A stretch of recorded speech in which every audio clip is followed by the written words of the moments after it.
Көпшіліктің сұрауы бойынша осы гүлдің жасалу жолымен сіздермен бөлісемін. Бізге қажетті материал фоамиран, гофрированный бумага, шпатель таяқшасы. Егер сізде шпатель таяқшасы болмаса, алюминий сымын қолдансаңыздар болады. Ең алдымен диаметрі 10 және 9 сантиметр болып келетін осындай гүлдердің суретін салып аламыз. Бізге 9 сантиметр диаметрдегі гүлдің күлтешесі тек қана бір ғана данасын саламыз. 10 диаметрдегі күлтешені А4 форматындағы фоамиранға 5 штугы шығады. Бір дана фоамираннан бір гүл шығады. Осылай видеодағыдай сызып аламыз. Фоамиранның бір пачкаде бағасы 500-600 теңге көлемінде болады. Видеоның соңына шейін қарап, бірге үйренейік.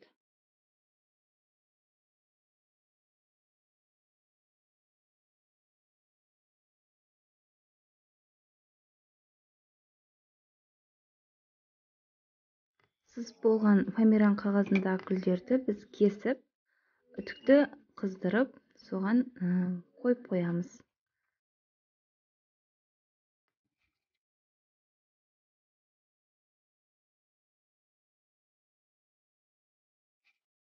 Бірінші кішкене 9 сантиметрдегі күлтешені қоямыз, өйткені бірінші сол кішкентайдан бастаймыз.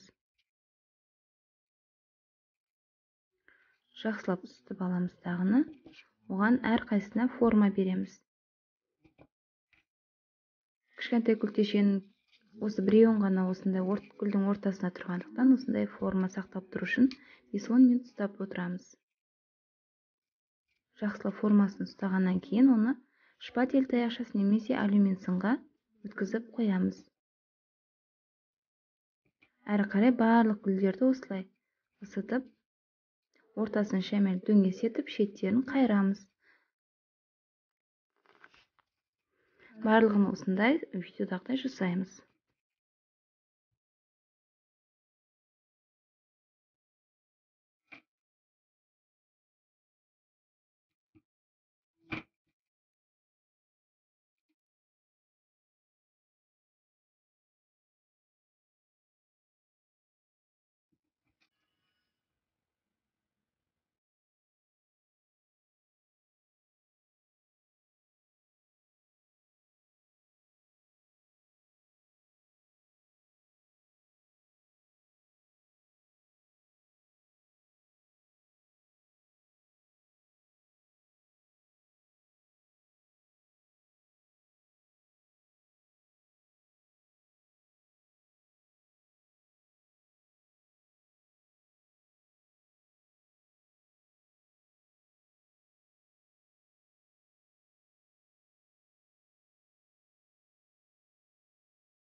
Гүлдердің барлығын шетін осылай жасап болғаннан кейін гүлдің ортасына ыстық клейді жаңа алюминий сымымызға тигізіп, ортасын ең біріншісін осылай жақсылап сым көрінбейтіндей жауамыз.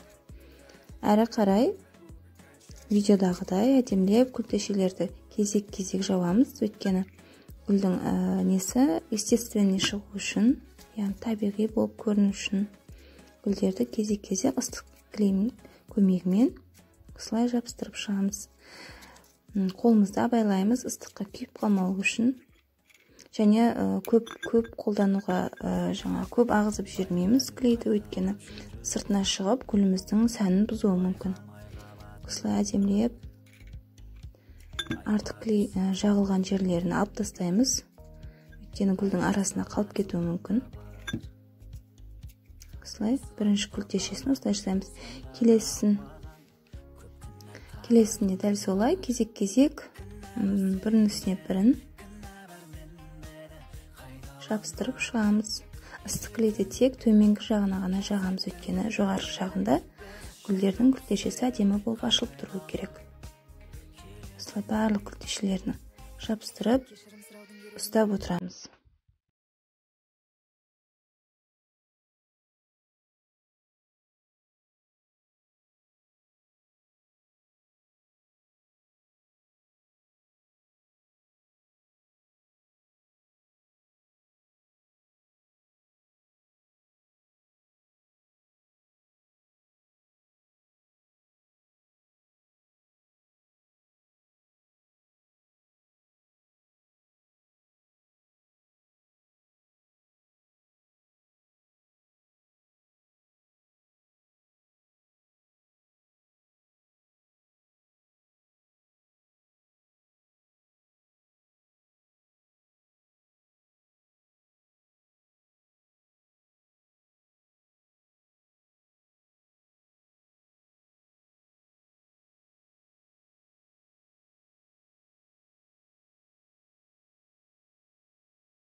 Гүлдердің барлық күлтешелерін осылай жабыстырып болғаннан кейін біз сабағын жасауға кірісеміз. Ол үшін гофрированный бумаганың 1 сантиметрден кесіп аламыз, ұзынша етіп. Ыстық клейдің көмегімен түбіне жабыстырамыз. Және ары қарай сабағын айналдыра береміз. Алюминий сымды айналдырсақ өзі осылай әдемі болып шығады. Және 2 жапырақ жасап аламыз. Оны да осы қағаздан жасаймыз. осылай айналдырып әдемілеп етеміз. Гофрированный бумага 300 теңге көлемінде болады, ол көпке кетеді. Ал фоамиран материалы 10 данасы, бір пачкаде 10 дана болады. Одан 9 гүл жасауымызға болады.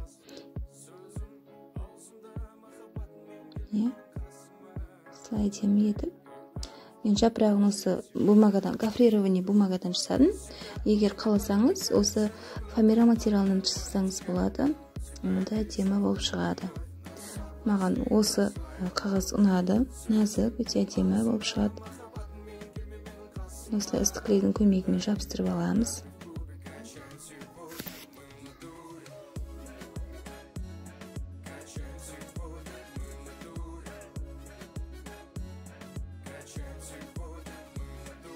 Осылай әдемі гүл болып шығады. Менімен бірге, менің парақшамда болғаныңызға өте қуаныштымын. Менің 2 данасы шықты. Осындай әдемі гүлдерді бірге жасап үйренейік.